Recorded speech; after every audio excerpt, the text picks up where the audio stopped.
us for a book author chat with two children's book authors, Jeremy Wertzel, who wrote Cocos Fire, and David Griswold, who wrote Fur and Feather Stand Together. Two, you can join one of the breakout rooms to meet a colleague for a quick catch up or chat. You can either enter one of the rooms yourself to start a conversation or coordinate with a colleague over the chat feature to coordinate a room to meet. Or three, you can take a screen break, then join us back at 3:30. Remember, if you're joining a congressional session, to make it back by 4:15 for the mandatory training. And now we will quickly, I'll give everybody a second to choose one of their three options. And then we'll introduce our two authors who are here with us now.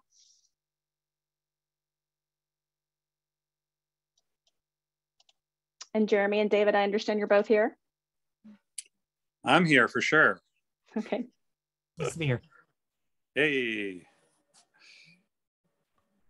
Awesome. Okay, so a quick word about our authors. We're delighted to be joined by Jeremy Wertzel. He is an MPhil, an MD, and MPH candidate at the University of Pennsylvania's Perelman School of Medicine, and author of Cocos Fire, just a book talking about climate change and children. Our second author is David Griswold. He is the author of Fur and Feather Stand Together. In 2009, he left his job at Google to lead wilderness trips in Yosemite and felt that the most important thing he could do was to help kids reconnect with nature. And this book is one of the ways to do that. And now I will turn it over to, perhaps we'll start with Jeremy. Hello, first of all, thank you so much for having me here today. I really appreciate the opportunity to talk about children's literature and climate change and the anxieties that a lot of these topics can produce. So I'll speak just a few words about Cocos Fire. So Cocos Fire is a collaboration between myself, a medical student passionate about mental health and climate change, an environmental science PhD student at Drexel University, and a team of psychiatrists, part of the Group for the Advancement of Psychiatry's Climate Committee.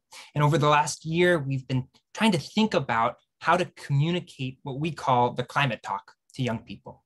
And this has all been inspired by several experiences that we all independently have had with communicating climate change to young individuals and the anxiety that this produces. And so we conducted a really thorough literature review, created a 6-point climate talk, and integrated it into a children's book so that for teachers, caregivers, and family members, they can have this discussion together with an acute understanding of the emotions that surround these challenging topics. And so we're really excited to share this work with you today and certainly talk about some of the mental health tactics and strategies that we've tried to incorporate throughout. Thank you again for having me. David, we'll go to you next. Oh my gosh, well, let me echo what Jeremy said. It's really a pleasure to get to be here. And a lot of the talks that I give are to kindergartners and second graders. So it's really fascinating to get to be chatting with a lot of clinicians and folks who have this formal background. I would say, I've actually connected with Jeremy before, and I think our books occupy really great different spaces within this conversation. The amount of research, that Jeremy had put into producing his book, that I did a different sort of research, I think is, somebody approaching these issues as without a clinical background. I just felt like climate change was this overwhelming topic for me as an adult. And I guess the big question for me was, before my kids get overwhelmed, how can I introduce them to this topic in a way that helps them know they're not alone in navigating it? And also hopefully like cultivates a sense of love, right? Sort of start before we get to sort of all the overwhelming fear and anxiety that climate change can provoke. How can I cultivate a sense of connection with other people who are working on this?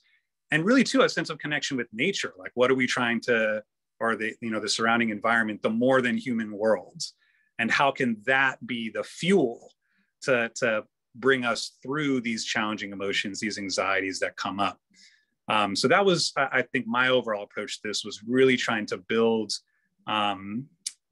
cultivate that love as a source of resilience in the face of anxiety. So perhaps we could see a little bit of each of your books if you'd be willing to share.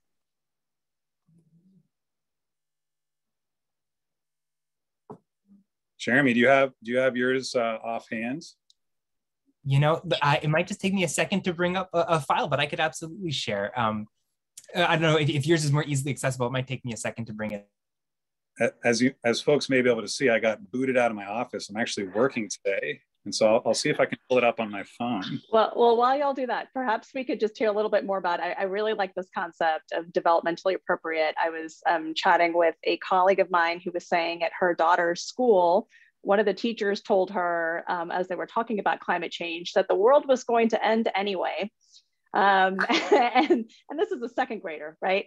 And so how do we introduce knowledge in ways that are developmentally appropriate, empower children to understand what's happening, that they're inheriting this broken world, but that they have the opportunity to make a difference, and that we as grownups are doing our best to make a difference as well. I'd love your thoughts around it and how you translate that in children's literature. Yeah, I'm happy to get started with that. That's such an excellent question. And I think it's rooted in the nature of how climate change is typically presented. The normal trope, and I think in a lot of ways it's evidenced by the kind of the essence of children's climate change literature in the Lorax, which is my generation messed up, and here's the seed of hope for the next generation. Good luck fixing it. And that is an inherently isolating and alienating trope that is, I think, really daunting for young people to comprehend. And it becomes so big and so overwhelming that it's easier to run away and ignore it rather than approach it. And so in the readings that I've been, in a lot of the literature that shows to reframe this discussion from one that is, sorry, good luck, to come join this thriving community of clinicians, activists, scientists, politicians already working on this effort. Because that's a welcoming, that's an empowering message that I think really changes the framework of how people approach this challenging topic. And I think to that end, how we introduce this topic dramatically impacts how young people engage with this material and either devote their lives to addressing these concerns or not ever acknowledging them. And so I think it's a pivotal transition with how we navigate that. Yeah, and I'll add on to that a message that Fur and Feather ends with, that I can't say as though oftentimes the process of writing is the process of searching and stumbling on messages and ideas that I couldn't have anticipated. And something that clicked for me at the end, that is a message that I hope kids take away, is like, we can think of this as being an overwhelming challenge where we feel powerless. But there's a scene towards the end of Fur and Feather that says, like, hey, there's a lot of work to do, but this work, maybe we could actually conceive of it as being fun, right? Like, there's this amazing challenge, and like, oh my gosh, we're up to it if we stand together, if we work together. And so yeah, I think, for kids who are encountering this topic for the first time, my hope was that they walked away not with it having been glossed over, or that we're kind of painting a rosier picture than it actually exists, but walk away feeling like this thing exists, and that not all challenges in life have to be bad, right? Just because this thing is very real, is very potentially overwhelming, we get to work on it, right? And that's good work, to have those sorts of those big challenges in life that we get to work on. That's, I don't know, that's life. So those are, again, maybe it depends on how old the child is, how explicit you want to get with that. But for me, I always hope too that, and I think this is true for Jeremy's book, that it's like, here's the book and let it be a starting point, right? We can't cover all the pieces of this, but how can we create a welcoming entry point? And then beyond that, what can parents, and then psychologists, et cetera, be doing to educate themselves about these issues so that conversation can continue? So that's, I guess, some thoughts that come up for me along those lines. I'm seeing some great questions in the chat, so maybe we can just carry on with this conversation. I saw a question about how do we message this in a way where kids themselves don't feel like they're shouldering the burden of this responsibility themselves. Yeah, I could, I don't know if you want to take that, Jeremy. I was going to say I could try and share my screen here. Let me see. Let's see, screen broadcast. Let me know if this works. It's my first time trying this with this technology. Let me see. Can people see this? Yeah. Yeah, looks yeah, great. we can see for Fire. Yep, you can see it. Yeah? Yep. Oh my gosh, I love it. Well, part of it, right, and that's the beauty of children's books, is like there's the words and then there's the images. And especially for kids at a younger age, right, like some of these words are sticking, some of them are not. And that's why it's interesting, both Jeremy and I chose to write in rhyme, right? There's a musicality to the books that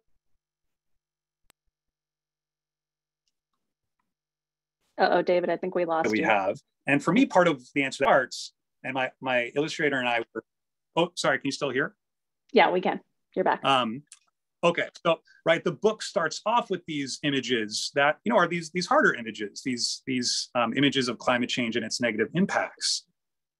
And then the color scheme we can kind of see progresses. We're in the middle of this book. It's these browns and these grays, and we see like the ways that climate change is having an impact and the way that it looks all of these different ways. That was another important message for me, was that climate change, right, it's interconnected and it looks all these different ways.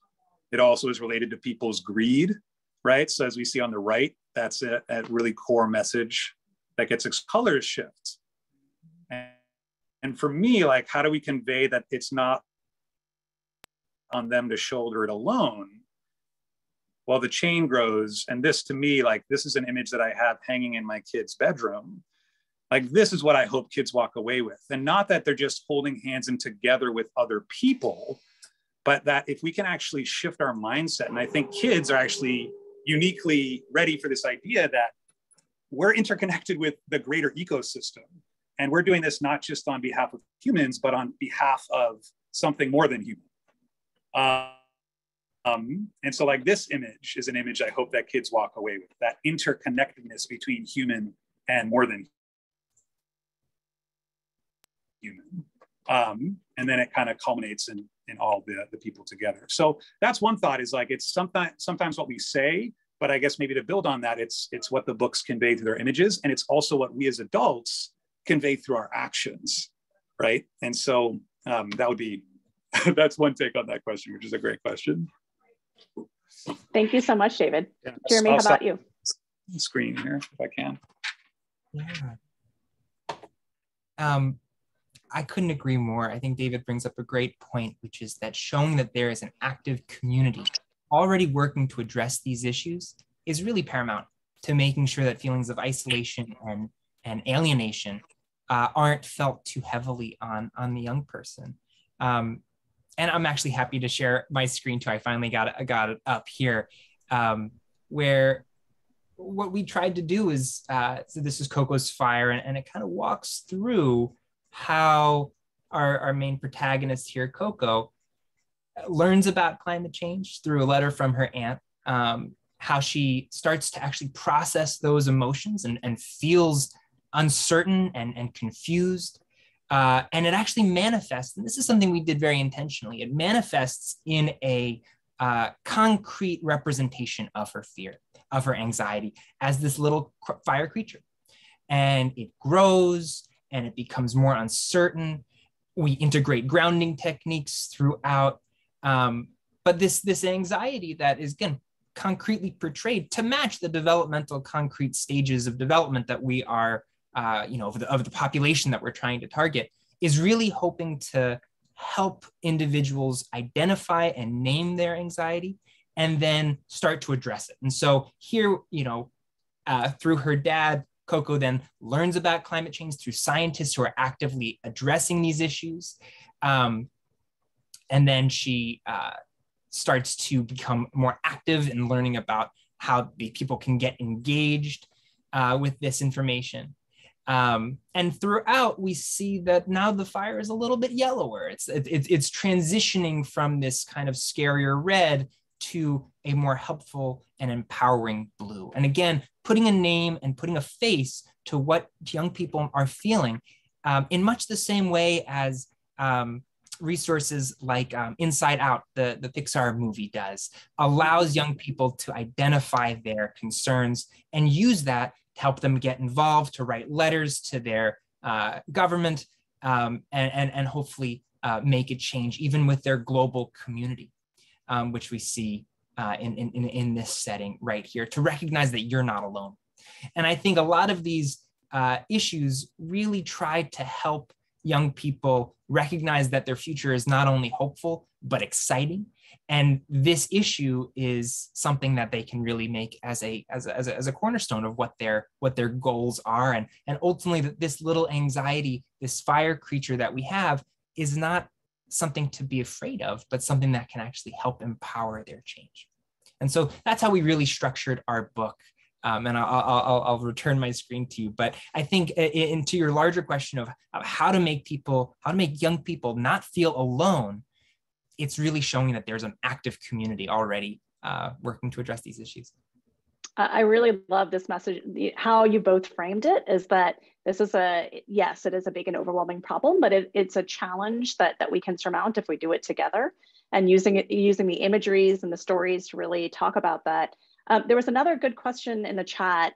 In the schools, and as we've seen in literature and in libraries, there's a culture war playing out, that when we never know where the bounds of those culture wars are going to go. I'm wondering if you've encountered any political resistance to the message of climate change in your work.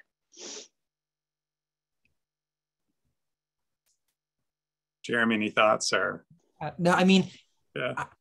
In my experience, and I actually have a background in geology and paleoclimatology and in medicine and as a clinician or in medical school right now. And to me, the most effective way of bypassing a lot of that political and dogmatic unrest is to talk about the health benefits of addressing these issues early and talking about these concepts. Because no matter whether it's on the news, from one channel or another, or from a parent or a friend, young people are going to hear about climate change. And while we did think of incorporating other demographics, whether it was clergy into our book or politicians into our book, we really tried to just say, this is for the health of your child. This is to really help understand the anxiety and the mental health ramifications of this topic that they will hear on either side of the aisle. And so I think and I think that's true when we talk about the physical health ramifications of climate change too, to remove the political connotations from the discussion, to say this is for your child's health. In my experience, that has been far and away the best method of skirting these conversations and really taking our initiative on discussing areas around climate change outside of those and talking about this is for the health of your child. And I think that typically works. Yeah, and I think that's something that comes up for me too, right, is I think sometimes where the conversation hits a wall, whether it's with people who don't buy in, shall we say, or with kids, is jumping right into the science, right? And like, well, is it a thing? Is it not a thing? You know, and of course, if you try to dive into the science in the context of a children's book, it's pretty complicated pretty fast. And again, that to me always seemed like a barrier to getting into like maybe the bigger thematic conversation. I haven't personally, in the visits that I've done, I haven't encountered resistance. That said, I also don't feel like I've necessarily tried to put the book in places where it wasn't already kind of welcome. But that said, I can't make assumptions about like the entire makeup of the classes. I did visits in Maine, where I'm from, California. I think we had a couple in Texas.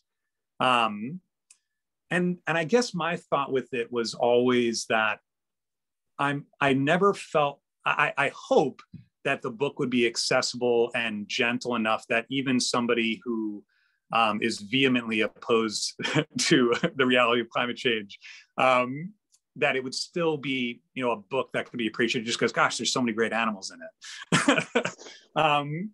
But that my hope is not necessarily to try and convince people of a reality that they just not living in, and more to empower the kids who are going to encounter this and are going to have that support to explore these challenging issues.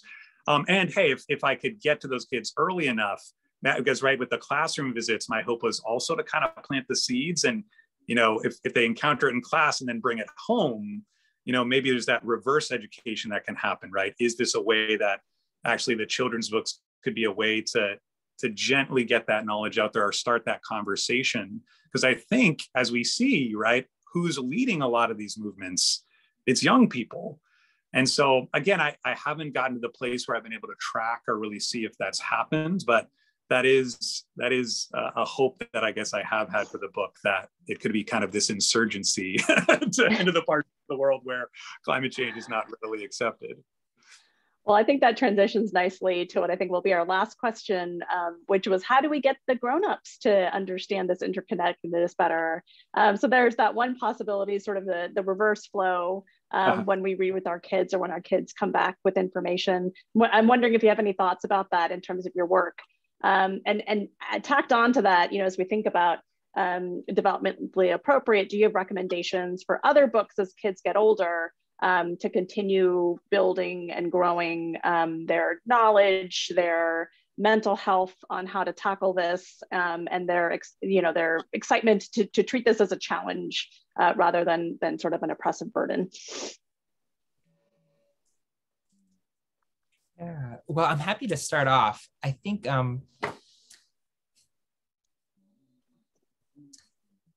if I were to summarize this, I think, you know, in terms of, well, just to summarize your question again, you're really asking, forgive me, I lost my train of thought. Could you just repeat the question one more time for me? Yeah, how do we sort of take the principles that you built in this book and reach the other ages? Forgive me, thank you. So, yeah. One key, I think, area that David really touched on well is this kind of bottom-up approach, which is that when families read books together, they start this conversation. And so one aspect that we actually integrated into our book was we have little acorns periodically throughout the book that direct parents to the back, where they can have more information about what climate anxiety is, what resources they could use for their children, grounding techniques, meditation techniques, as well as information where they could learn more about the science. And so I think integrating these components from both this is for kids and for adults is imperative, because it's during these bedtime conversations that we start to see these conversations form. And I think a lot of times, you know, especially, and David, I did talk about this as I was writing this book, was, you know, a lot of times these books, and there's an interesting article in the Lancet about children's books addressing climate change and how at bedtime they can even exacerbate anxiety because they're devastating. And it's this lone polar bear on an iceberg somewhere, and it causes these feelings of anxiety and nighttime distress. And so I think it's actually a pivotal vehicle by which to improve that conversation, both for adults and for kids. I think even integrating this into classroom conversations as well, or doctors' offices, where we can start to have these conversations as families or with teachers and academics, I think is going to be really important. Yeah, and I know we're close to time, and I guess the only thing that I would add is, I mean, so many of us are overwhelmed by this big challenge. And in the same way, I feel like in speaking with kids, I mean, in the visits that I did at schools, I had kids write a sequel to the book, a templated sequel where they talk about, well, what happens next?